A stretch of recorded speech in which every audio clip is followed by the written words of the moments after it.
Hello everyone, hope आप सभी लोग स्वस्थ होंगे, अच्छे होंगे। आज इस वीडियो में हम आपके साथ एक ऐसे टॉपिक पर बात कर रहे हैं जो कि एक कॉमन कंडीशन है हमारी अक्कल दाढ़ में होने वाले इन्फेक्शन, जिसे हम पेरिकोरोनाइटिस बोलते हैं। पेरिकोरोनाइटिस के बारे में आज इस वीडियो में हम डिटेल में बात कर रहे हैं। पेरिकोरोनाइटिस क्या होता है? पेरिकोरोनाइटिस एक ऐसा इन्फेक्शन है जो कि आपकी मोस्टली नीचे वाली अक्कल दाढ़ में हो जाता है। जब भी हमारी अक्कल दाढ़ निकल रही होती है या आधी निकली होती है, हाफ इरप्ट हुई है, और उसके ऊपर जब आपका मसूड़ा कवर कर लेता है, हमारी आधी अक्कल दाढ़ निकली हुई है, उसके ऊपर हमारा मसूड़ा आ जाता है। अब मसूड़ा जब हमारे अक्कल दाढ़ को कवर कर लेता है, प्रॉपर क्लीनिंग नहीं हो पाती है, प्रॉपर ब्रश उस जगह पर नहीं पहुंच पाता है, अक्कल दाढ़ हमारी एकदम लास्ट में प्रेजेंट होती है, अच्छे से सफाई नहीं हो पा रही है, दिन भर में हम कुछ भी खाते हैं, खाना फंसना स्टार्ट हो जाता है।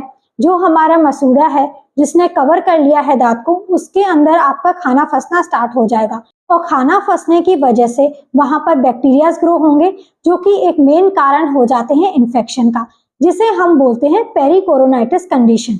और ये कई बार बहुत ज्यादा पेनफुल कंडीशन हो जाती है।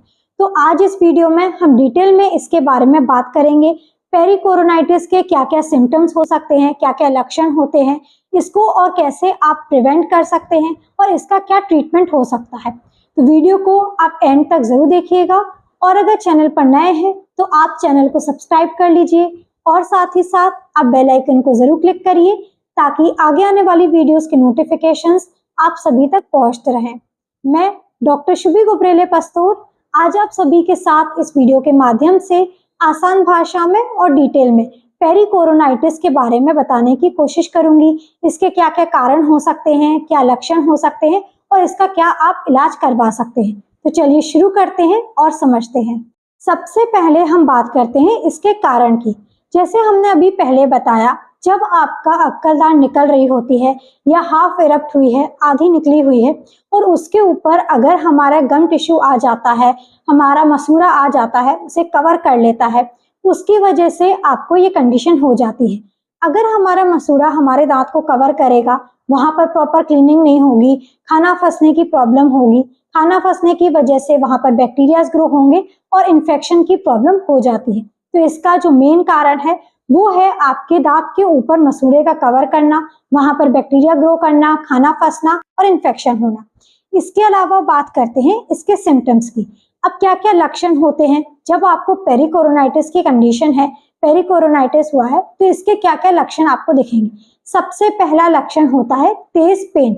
आपको शार्प पेन महसूस होगा उस जगह पर, पीछे की तरफ, आपके दाढ़ के पीछे की तरफ आपको तेज दर्द होगा। दर्द के साथ साथ आपको स्वेलिंग और पस डिस्चार्ज की भी प्रॉब्लम हो सकती है। अगर हमारा इन्फेक्शन बहुत ज्यादा हो जाता है तो आपको पस निकलने की भी प्रॉब्लम होती है। आप देखेंगे कि उस जगह पर पस हो रही है, रेडनेस हो रही है, और कई बार ब्लीडिंग गम्स की भी प्रॉब्लम हो जाती है।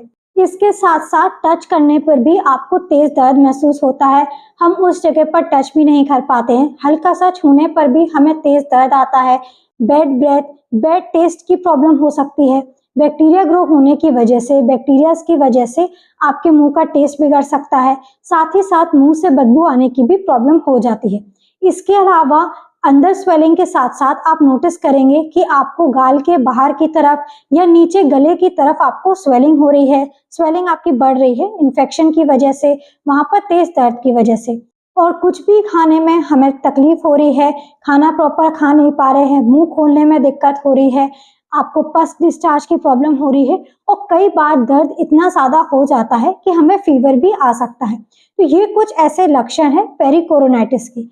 अब इसे हमें कैसे प्रिवेंट करना चाहिए, इस कंडीशन को आप प्रिवेंट कैसे करेंगे कि ये कंडीशन आपके साथ ना हो।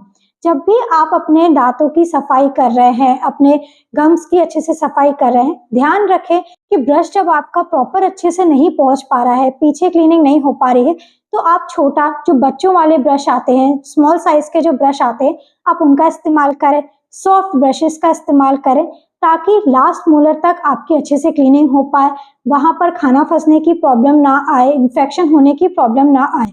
ओरल हाइजीन आपको अच्छे से मेंटेन करनी है। कुछ भी आप दिन भर में खा रहे हैं, खाना खाने के बाद प्रॉपर अच्छे से कुल्ले करें, माउथ वॉश का इस्तेमाल करें, गागल करें। इसके साथ साथ अगर आपको थोड़ा बहुत भी प्रॉब्लम हो रही है, हल्का सा दर्द भी आ रहा है, तो गुनगुने पानी में नमक डालकर आप तुरंत कुल्ले कर सकते हैं। इससे भी ये जो प्रॉब्लम है वो प्रिवेंट हो सकती है। अब अगर आपको पेरिकोरोनाइटिस की कंडीशन है, आपको तेज दर्द आ रहा है, इन्फेक्शन हो गया है, तो इसका ट्रीटमेंट क्या हो सकता है ये समझते हैं। ट्रीटमेंट में सबसे पहला आता है इमीडिएट होम केयर, कि आपको घर बैठे तुरंत क्या उपाय करने हैं। हमें तेज दर्द आ गया है तो उस समय दर्द को कंट्रोल करने के लिए आप क्या कर सकते हैं। सबसे पहले जैसे हमने बताया, गुनगुने पानी में नमक डालकर आप कुल्ले करें। 2 से 3 बार कुल्ले करने से भी हमारा जो पेन है वो थोड़ी देर के लिए कंट्रोल हो जाता है। इसके अलावा क्लोव ऑयल का भी आप इस्तेमाल कर सकते हैं, या हमारे घर में आपको आसानी से क्लोव मिल जाएगी, लौंग आपको आसानी से मिल जाती है। एक लौंग को आप अपने उस दांत के ऊपर दबाकर थोड़ी देर के लिए रख सकते हैं। धीरे धीरे उसको हल्के हल्के चबाएं, उसका जो रस है वो वहां पर पहुंचता है और दर्द में, इन्फेक्शन में कंट्रोल आता है। इसके अलावा लौंग का तेल अगर आपके पास है तो छोटी सी कॉटन में लौंग का तेल लेकर आप उस दांत के ऊपर रख सकते हैं। इससे भी आपकी जो प्रॉब्लम है वो थोड़ी देर के लिए कंट्रोल हो जाती है। आप पेन किलर ले सकते हैं, और अगर आपके पास हाइड्रोजन पेरोक्साइड अवेलेबल है या आप मार्केट से ला सकते हैं, हाइड्रोजन पेरोक्साइड से आप अपने मुंह के कुल्ले कर सकते हैं। इससे भी आपके दांत में जो तेज दर्द आ गया है, इन्फेक्शन की प्रॉब्लम है, वो कंट्रोल हो जाती है। हाइड्रोजन पेरोक्साइड को आपको डायरेक्टली यूज नहीं करना है। आपको 3% जो हाइड्रोजन पेरोक्साइड आता है उसको आपको पानी में मिलाकर यूज करना है। आधा पानी और आधा हाइड्रोजन पेरोक्साइड को आप मिक्स करके उसके अच्छे से कुल्ले करें। इसे आपको सॉलो नहीं करना है। और इसके अलावा अगर आपको साथ में स्वेलिंग भी आ रही है, तेज दर्द के साथ साथ स्वेलिंग बहुत ज्यादा बढ़ रही है, तो आप आइस पैक से अपने गाल की बाहर की तरफ से सिकाई कर सकते हैं। सिकाई करने से हमारी जो स्वेलिंग की प्रॉब्लम है वो चली जाती है। अब इन सारे उपाय को अपनाने के बाद, तुरंत करने के बाद, आप अपने डेंटिस्ट के पास जाकर इसका प्रॉपर ट्रीटमेंट ले सकते हैं। जब भी आप अपने डेंटिस्ट के पास जाते हैं, जो इसका मेन कारण है, जो आपका मसूड़ा आपके दांत के ऊपर कवर कर रहा है, उसको प्रॉपर अच्छे से हटाया जाता है, सर्जिकली रिमूव किया जाता है, आपके अच्छे से क्लीनिंग की जाती है। जो खाना फंसने की वजह से इन्फेक्शन हो गया है, बैक्टीरियाज ग्रो हुए हैं, इन्फेक्शन हो गया है, डेब्रिस इकट्ठा हो गया है, उसकी प्रॉपर क्लीनिंग की जाती है, इरिगेशन किया जाता है, इन्फेक्शन को हटाया जाता है। आपके सर्जिकली जो रिमूव किया जाता है उसे हम ओपरकुलोक्टोमी बोलते हैं। इस प्रोसीजर को करने के बाद प्रॉपर अच्छे से ड्रेसिंग की जाती है, और साथ ही साथ कुछ मेडिसिन आपको प्रिस्क्राइब की जाती हैं, एंटीबायोटिक दी जाती हैं। इसके साथ साथ एंटीसेप्टिक माउथ वॉशेस का, एंटीसेप्टिक रिंसेस का आप यूज करें। तो ये कुछ ट्रीटमेंट ऑप्शंस हैं आपके पेरिकोरोनाइटिस कंडीशन को ट्रीट करने के लिए। अगर आपका इन्फेक्शन बार बार आता है, एक बार ट्रीटमेंट करवाने के बाद भी अगर इन्फेक्शन रिपीट हो रहा है, दांत पूरी तरीके से रब नहीं हो पा रहा है, निकल नहीं पा रहा है, इन्फेक्शन बार बार आ रहा है, तो ऐसी कंडीशन में लास्टली उस दांत को एक्सट्रैक्ट कर दिया जाता है, उस दांत को रिमूव कर दिया जाता है। अब इसके अलावा कुछ ऐसी चीजें हैं जिन्हें आपको ध्यान रखना है, जिनकी आपको केयर करनी है, अवॉइड करना है। सबसे पहली चीज है, कोई भी चीज, कोई भी शार्प चीज से हमें पोक नहीं करना है। हमें कई बार ऐसा होता है, कई बार पेशेंट से सुना है कि हमें थोड़ा बहुत पस आ रहा था या थोड़ी बहुत हमें प्रॉब्लम हो रही थी, इरिटेशन हो रही थी इन्फेक्शन की वजह से, तो उस जगह पर हमने पस को रिमूव करने के लिए शार्प चीज से उस जगह पर पोक किया। तो ऐसा आपको बिल्कुल भी नहीं करना है, ये चीज आपको अवॉइड करनी है। और जैसे ही आप कोई भी सिम्टम, बताए गए जितने भी लक्षण हैं उसमें से अगर कोई भी लक्षण आप नोटिस करते हैं, उस जगह पर आपको रेडनेस हो रही है, दर्द आ रहा है, या पस निकल रहा है, ब्लीडिंग हो रही है, स्वेलिंग आ रही है, तो इस चीज को आपको इग्नोर नहीं करना है। सिम्टम्स को आप बिल्कुल भी इग्नोर ना करें। आप अपने डेंटिस्ट के पास तुरंत जाएं। सही समय पर इसका जांच हो जाती है, सही समय पर आपका ट्रीटमेंट हो जाता है, और फ्यूचर बड़ी प्रॉब्लम होने से आप बच सकते हैं।